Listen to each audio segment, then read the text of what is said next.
Pan Indian താരമെന്നും lady super സ്റ്റാറുമെന്നുമൊക്കെ പറഞ്ഞു തുടങ്ങും മുൻപേ ആ സ്ഥാനത്തെത്തിയ നടിയാണ് ശ്രീദേവി.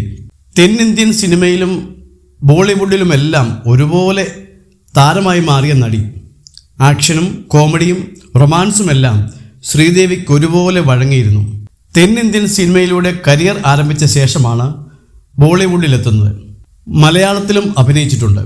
ബോളിവുഡിലെ ഏറ്റവും പ്രതിഫലം വാങ്ങുന്ന നായികയായിരുന്നു ശ്രീദേവി. നീണ്ടൊരു ഇടവേളയ്ക്ക് ശേഷം ശക്തമായി തിരികെ വന്നതിന് പിന്നാലെയായിരുന്നു ശ്രീദേവിയുടെ മരണം. തൻ്റെ കരിയറിൻ്റെ പീക്കിൽ സാക്ഷാൽ അമിതാഭ് ബച്ചൻ പോലും ശ്രീദേവിയുടെ ഡേറ്റിനായി പിന്നാലെ നടന്നിട്ടുണ്ടെന്നാണ് വസ്തുത. ബച്ചനും ശ്രീദേവിയും ഒരുമിച്ച് അഭിനയിച്ച ചിത്രമായിരുന്നു ഖുദാ ഗവാഹ്. കരിയറിൽ മോശം സമയത്തിലൂടെ കടന്നു പോവുകയായിരുന്നു ആ സമയത്ത് അമിതാഭ് ബച്ചൻ.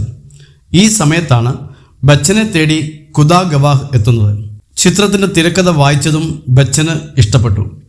അതേസമയം ചിത്രത്തിലെ നായികയായ ബേനസീറിനെ അവതരിപ്പിക്കേണ്ടത് ശ്രീദേവി തന്നെയാണെന്നും ബച്ചൻ തീരുമാനിച്ചു. എന്നാൽ ശ്രീദേവി ആ വേഷം നിരസിച്ചു. ശ്രീദേവിയുടെ ഈ തീരുമാനം ബച്ചനെ നിരാശപ്പെടുത്തി. എന്ത് ചെയ്തിട്ടാണെങ്കിലും ശ്രീദേവിയെ തൻ്റെ സിനിമയിലേക്ക് കൊണ്ടുവരുവാൻ ബച്ചൻ ഉറപ്പിച്ചു. അതിനായി മുമ്പൊരിക്കലും ചെയ്യാത്തൊരു കാര്യമാണ് ബച്ചൻ ചെയ്തത്. ശ്രീദേവിയെ പാട്ടിലാക്കാൻ ഒരു ട്രക്ക് നിറയെ റോസാപുഷ്പങ്ങൾ അയക്കുകയായിരുന്നു ബച്ചൻ ചെയ്തത്. ബച്ചനെ പോലൊരു താരത്തിൽ നിന്നുള്ള ഈ നീക്കത്തിൽ മറ്റാരാണെങ്കിലും വീണുപോകുമായിരുന്നു. എന്നാൽ ബച്ചനെ ഞെട്ടിച്ചുകൊണ്ട് ശ്രീദേവി തൻ്റെ നിലപാടിൽ ഉറച്ചു നിന്നു. പക്ഷേ സിനിമയിൽ അഭിനയിക്കണമെങ്കിൽ തൻ്റെ ഒരു നിബന്ധന പാലിക്കണമെന്നും ശ്രീദേവി പറഞ്ഞു.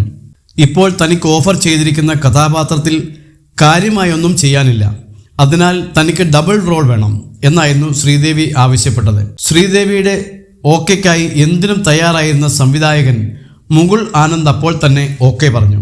അങ്ങനെ ചിത്രത്തിലെ അമ്മയുടെയും മകളുടെയും വേഷത്തിൽ ശ്രീദേവി അഭിനയിച്ചു.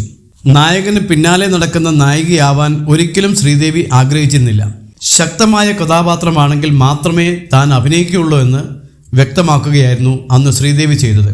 എന്തായാലും ഒടുവിൽ കാര്യങ്ങൾ ബച്ചൻ ആഗ്രഹിച്ചതുപോലെ തന്നെ സംഭവിച്ചു. ഖുദാ ഗവാഹ് ആ വർഷത്തെ ഏറ്റവും വലിയ വിജയങ്ങളിൽ ഒന്നായി മാറി. ഇതോടെ ബച്ചൻ്റെ കരിയറും വിജയപാതയിലേക്ക് തിരികെ വന്നു. സത്യത്തിൽ ബച്ചന് മുന്നിൽ പോലും കുലുങ്ങാതെ നിന്ന ശ്രീദേവിയായിരുന്നു ആ വിജയത്തിന് പിന്നിലെ യഥാർത്ഥ ശക്തി. നീണ്ടകാലം അഭിനയത്തിൽ നിന്നും വിട്ടുനിന്ന ശ്രീദേവി ഇംഗ്ലീഷ് വിംഗ്ലീഷിലൂടെയാണ് തിരികെ വരുന്നത്. നനച്ചിരിക്കാതെ താരത്തെ തേടി മരണം എത്തുകയായിരുന്നു. പിന്നീട് ശ്രീദേവിയുടെ പാതയിലൂടെ മക്കളായ ജാൻവി കപൂറും ഖുഷി കപൂറും ക്യാമറയ്ക്ക് മുന്നിൽ എത്തുകയും ചെയ്തു.